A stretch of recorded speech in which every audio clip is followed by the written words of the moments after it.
The midterms are a referendum on President Trump. Has he delivered what he promised? That there was some valid concern and apprehension in the beginning, but that sort of shifted because he's been effective and he's actually gotten the job done. What turned the blue wave into a blue puddle? What hurt the Democrats, particularly as the Kavanaugh hearings for the Supreme Court of the United States, the Democrats got so nasty, foul, unfair, and vicious, it turned off a lot of average people. Will Democrats get enough seats in California to retake the House? Today, I would say they will win 1 for sure, and 3 are undecided. So they're not going to get enough from California to conquer the House.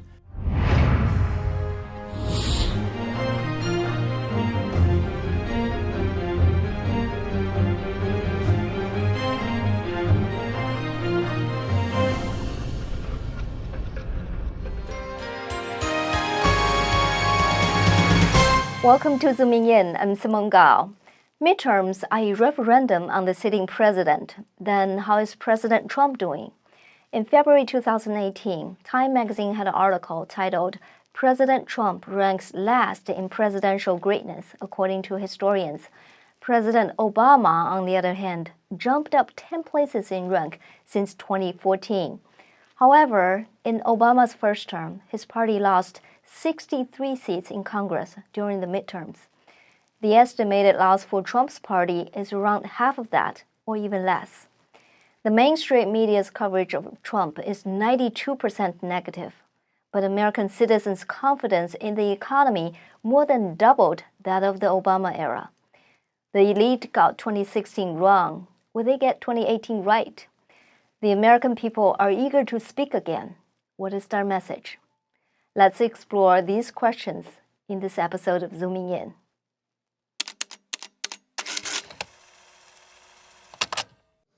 But for too many of our citizens, President Donald Trump's contract with the American voter set out to clean up government corruption, protect American workers, and restore constitutional rule of law within the first 100 days. He also promised to curb illegal immigration, raise GDP growth, negotiate trade deals, repeal Obamacare, reduce taxes, and take a different approach to foreign policy. President Trump kept many of those promises. On the economic front, in 2018, second quarter GDP growth rate peaked at 4.2%. The third quarter is at 3.5%. 4 million jobs have been created since the election. The jobless claim rate is at its lowest level in nearly 5 decades. The Trump administration accomplished the third largest tax cut in U.S. history. U.S. corporate tax rate was one of the highest in the world at 35%. The tax cut reduced corporate tax to 21%. Regarding trade deals, under Trump's leadership, the U.S. withdrew from the Trans-Pacific Partnership, replaced the NAFTA with the new U.S.-Canada-Mexico Trade Agreement, and struck an agreement to work with the European Union towards a zero-tariff and zero-subsidy trade environment. At the same time, the ongoing trade war with China imposed 25% tariffs on $50 billion of Chinese imports and an additional 10% tariffs on $200 billion of imports. The booming U.S. economy appears to be reducing dependence on federal health insurance for the poor. Medicaid enrollment fell for the first time since 2007, declining by about 0.6% in fiscal year 2018. States don't expect to see much growth in enrollment next year, according to a Kaiser Family Foundation report released Thursday. But has he done enough to convince Americans to vote Republican on November 6th? At the midterm election preview by the Washington Post on October 25th, Cook political report editor Amy Walter said Americans remain divided. I think the best way to think about where we are today is that we're having elections in 2 different Americas. Yeah. There's an America where Trump's really popular, and a lot of those states are states where the Senate battleground is taking place, right? The control of the Senate runs through places like Indiana and Missouri and North Dakota and West Virginia. All of those, of course, are held by Democrats, so they have to hold onto all of those. And even the places where they need to pick up seats, right? If they want to either gain or in this case, I think the best case scenario is for Republicans for Democrats not to lose seats. They have to win in places like Tennessee and Texas, also where the president's popular. And then that's the Senate map, where the president's popular. Where the president's unpopular is in suburban America, especially among white college-educated women. And that's where the House map, that's where battle for control of the House goes through a lot of those districts. Suburban Chicago, suburban Denver, suburban Dallas, Northern Virginia. And so it feels more and more like we're going to end up with an election night that everybody gets something they want. It's like a kid's soccer game. Everybody gets a trophy. Everybody wins, right? But where the country remains as polarized and divided today as it was the day after the 2016 election, where there's going to be a big chunk of Americans who say, we like where the country's going, we like the president, we're going to support him, and they will have their victories, and a whole part of the country that says, we don't like the president, we don't like what he stands for, and those victories will take place in the House. You could have you have a House that's blue and a Senate that gets maybe a little more red, or at least stays red, and we're back kind of where we started. The Republican Party was also divided over President Trump when he won in 2016. At the midterm election preview, Turning Point USA Communications Director Candace Owens said Republicans are now supportive of the president.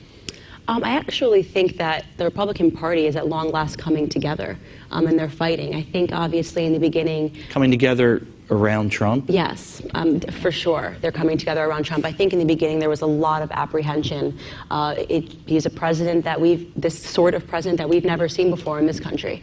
And I think that because of that, there was some valid concern and apprehension in the beginning.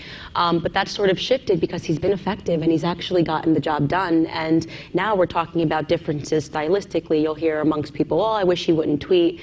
And I always counter that with tweeting is why he's in the White House. I mean, he understood how to play it an entirely different game. He really is the social media president. He sort of went around the press to get out the story directly to the people that were following him. So I'm actually seeing people rally him, and I specifically saw this and was so impressed with the Brett Kavanaugh hearing. Typically, as soon as they came up with an allegation, I think any other president would have said, okay, we're dismissing this nominee and we're going to have somebody else. And he fought, and he stood by them. And then we saw people like Lindsey Graham, who was not traditionally behind this president, and he's, boy, you guys want power, and I hope you never get it. And then and we saw something here where it seems like they're finally understanding what the stakes are. And really forgive me for obviously we have a diverse crowd here, but I think the left, and I separate the left from liberals. I have a family full of liberals. The left is fighting with extremely dirty tactics, and they want to obstruct this presidency at any regard. And I think the Republican Party is waking up to that, and I think that they are standing behind this president. And Coming up, pipe bombs, caravans, and the mainstream media. How will they impact the midterms?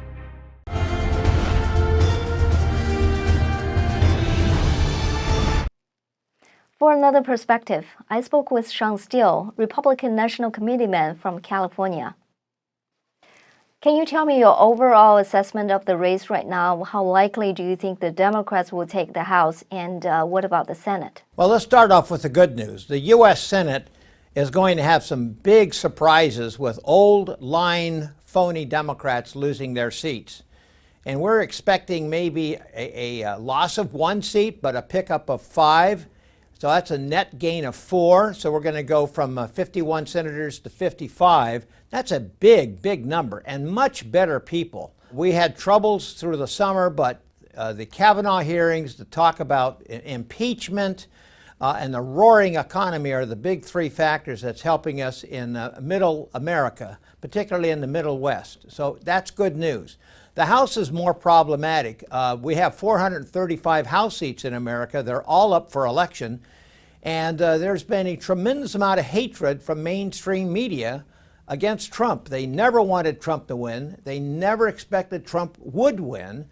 And now that he's president and been extremely effective, they're just losing their minds. For example, today the New York Times published an article fantasizing about assassinating President Trump. With this age of violence and bombs or fake bombs, civility. The New York Times is no longer a journalistic publication. It is a violent propaganda piece. That means a lot of people are confused. The Democrats have to win 23 seats to control the House.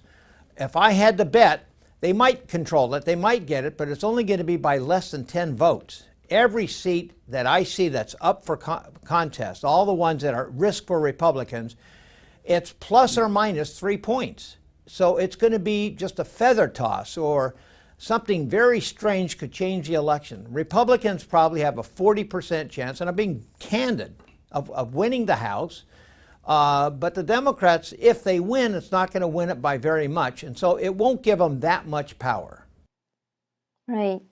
Just a few weeks ago, the mainstream media reported that there seems to be a big blue wave coming. So they're predicting that the Democrats not only are going to take the House, but possibly the Senate as well. But now that big blue wave seems to have gone. What happened? Remember, most of American media, most of American entertainment, most of the high-tech community is decidedly to the left. Essentially anti-middle class, anti-middle American. So their hope was, historically, a new president always loses power in the first Congress, in the first midterm. That's been true for almost 100 years. It's going to be different. We're going to pick up strength in the Senate. We have an even shot in the House.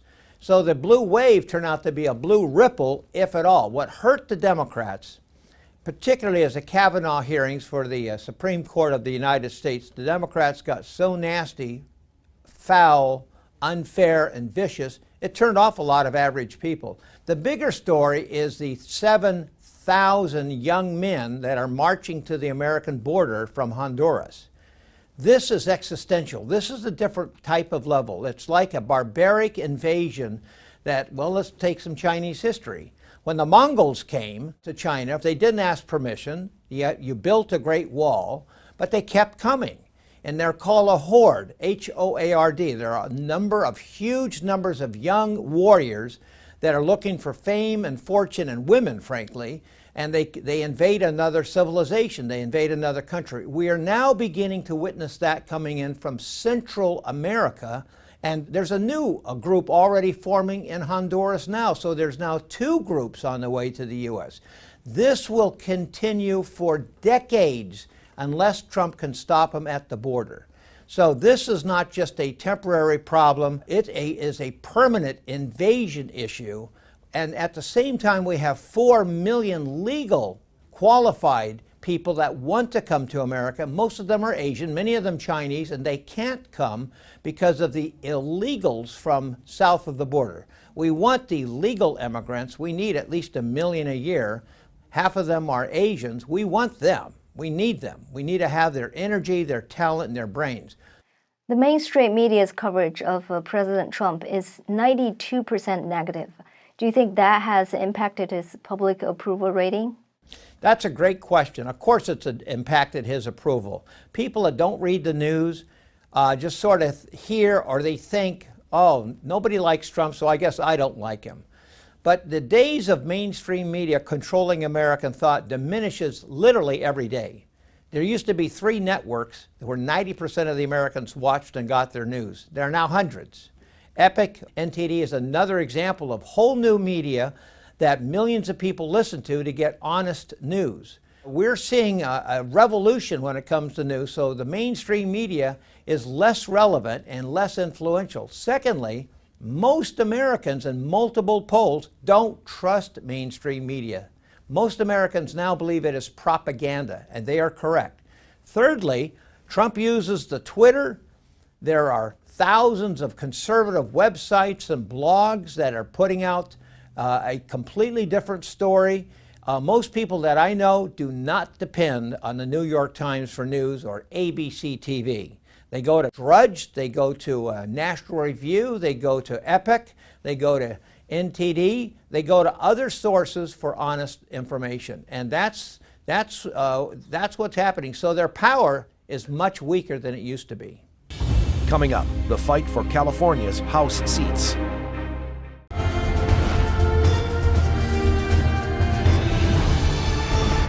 The House of Representatives has 435 seats.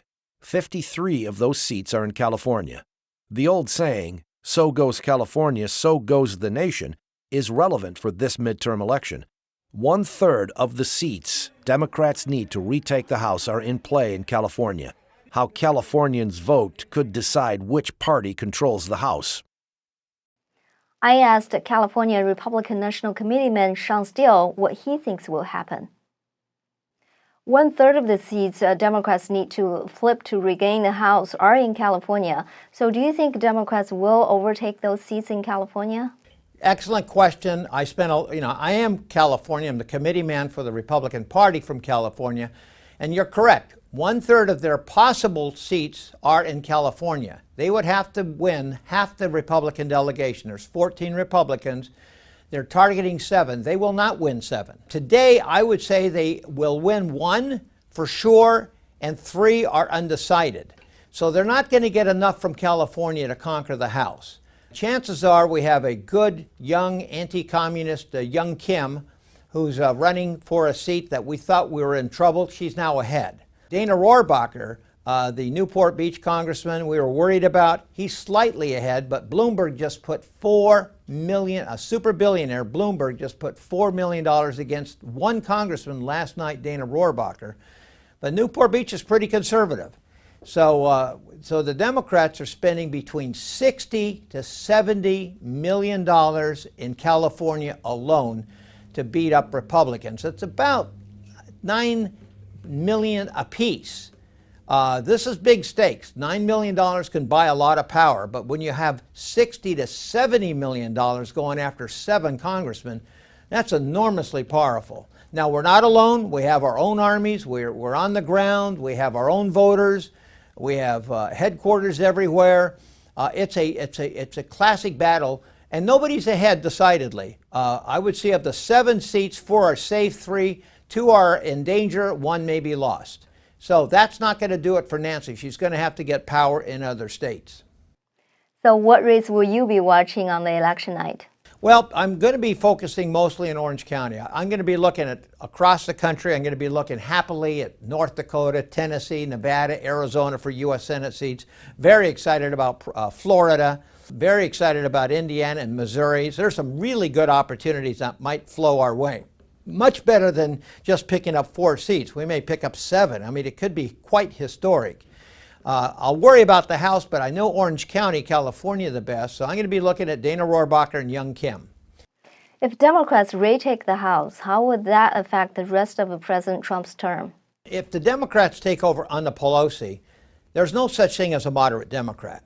Anybody that says they're willing to reach across the aisles, we saw that in the Kavanaugh hearings. Of all the senators, only 1 Democrat voted for Kavanaugh. So they're lockstep, tied down by the far left. Not much will happen in Congress, but the president will have a lot of power. Remember, Obama did pretty well with the Republican Congress in both houses. He did pretty well, and Trump is going to do great things in foreign policy. The economy is going to continue to grow and expand. We're not going to get new laws passed. That's only if they capture the House.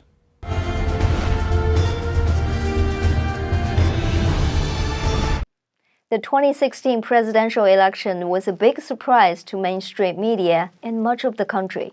Maybe the midterms will have their own surprises. What do you think? By the way, make sure to go out and vote.